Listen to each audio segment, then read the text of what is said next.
start very slow. Yeah, you need to start slow because you need to take time to adapt. When we talk about running, not only about barefoot running. Normal runners, they tend to forget one thing. They tend to forget one thing, and what that one thing is our body, the muscle and the tendon and the joints are not easily or not conditioned to adjust that fast. Okay, by that I mean that if you go for training, you want to do 10k to 20k to 40k or 42k, it will take time. It takes time for your body to adjust and condition. Okay, so time is needed for the adaptation. So, but a lot of people feel that when they started running, they feel good. After a few rounds, their breathing, their so-called lung function and your heart feel very good. So meaning that you want to run faster, you want to run further. But that is very dangerous because you tend to get a bit of a running injury, especially to your joints and muscles and tendons, because your heart and your lungs actually adapt faster than the rest of the body, joints, muscle, bones, and your tendon. This kind of what I call the muscular system is actually you need time to train. You need time to train, but the heart, your muscle actually adapt much faster when you do physical activity. So that one, just to take note, a lot of runners will run into have this problem with their injury simply because your body has not really adapted to the harder training, faster training, or the further distance. So that's one thing. Back to the barefoot running is still the same thing. Still the same thing. When I started, I really walk the path. Walk, literally walk. So there's no expectation of running. A lot of experienced runners, when they run 10 years, 15 years, or even 2 years, 3 years, they think that they can take off the shoes and immediately they can run 2 to 3 km or 5 km or even 10 km. So that is a very so-called not advisable thing to do, because the after effect of that is when your toe is not get used to that, you get blisters, then you get the pain, then you get the so-called very bad impression about barefoot running. So then you say, it's not the so-called the experience that I want. Yeah, and I see people who actually have that kind of experience and they turn away from barefoot running. So that is the thing that I want to also stress is start slow. You do some walking at the park, yeah. Do some walking at the park, and then you feel your sole will get sore. You get a bit of blister, that's normal. Yeah, I myself get blisters when I first started, which is normal. And that kind of blister could last many months. You get used to it, and then you just go off, and then you get some again, and you go off. And then your sole will get tougher.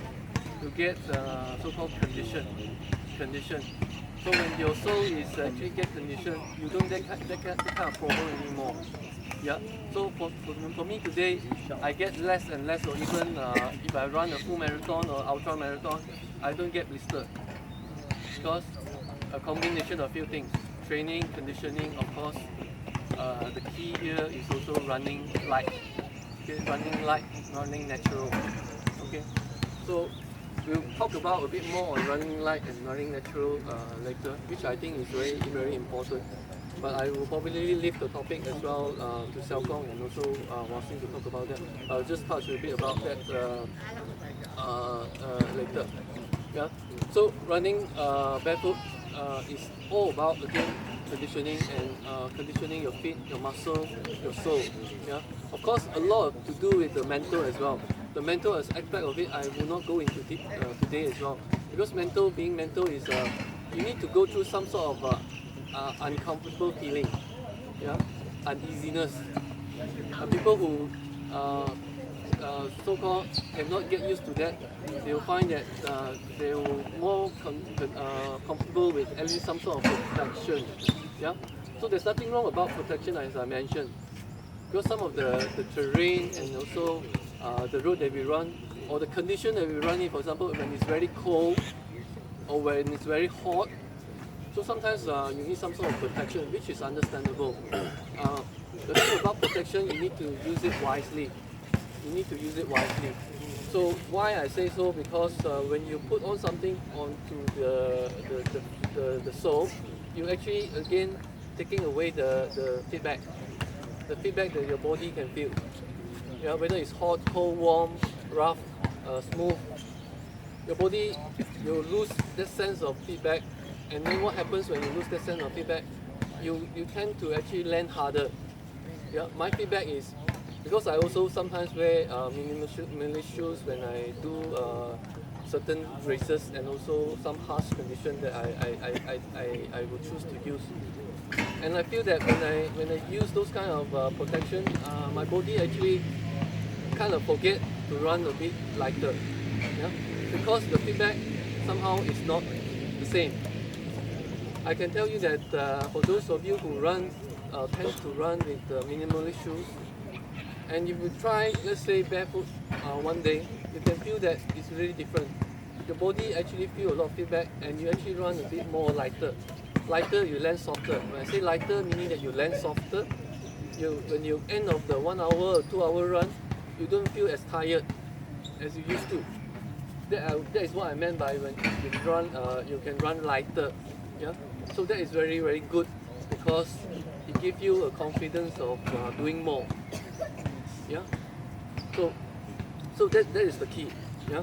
So again, a few things that I just want you guys to think here. First thing, again, I just talk about starting very slow, and know what is your purpose. Yeah. What do you want to achieve, and how does it help you? How does it help you when you do barefoot running? Yeah. Because it's good to reflect that. Yeah. Reflect that, and not to follow people, just people barefoot, you barefoot, but you don't know why you barefoot, and you don't see the so-called the good thing about it, and you don't feel it. So I think that's something that you need to think about. Then we also talked about, running light, running easy, running natural. So those are the things that I personally see is the greatest benefit. It's the greatest benefit when you do barefoot running. Yeah. So I find it myself that I will never imagine, let's say 4 years ago, that I will able to even run a full marathon, let alone to say ultra marathon barefoot. Yeah. So that's the thing that I never imagined myself. But as you grow from there, and you gain more confidence, and you know that you can actually challenge yourself, so you can feel that really is really the essence about barefoot running for me. So that's the important side of the barefoot running things that you can have. Yeah. So I want to leave some Q&A for later. Yeah, for later. I think we have a really good speaker today. Yeah, while saying Xiaoguang, their combined experience of races, I can tell you, I think probably all of us here today combined may not even match. Okay, so which is really a lot of learning from there we can get from them. So I want to maybe let's all of us hear from them, and then we can leave the Q&A towards the end. Yeah. So before I go, I just want to appreciate those of you who come, especially from Ipoh, all the way from Ipoh. Where's all the way from Ipoh today? We have people from Malacca. Okay, so want to welcome also Jerome. So Jerome from France. So you can see that barefoot running is just not for a particular type of people. Yeah, it's not a particular type of people, but a lot of people, all walks of people. I always say that people ask me why I run barefoot. Now sometimes I don't have the right answer. I'll just say, why not? Yeah, why not? What is the thing stopping us from running barefoot? When I look at more and more, it's actually us. It's not people around us. It's us. Whether you want to barefoot, or not to barefoot. It's a choice.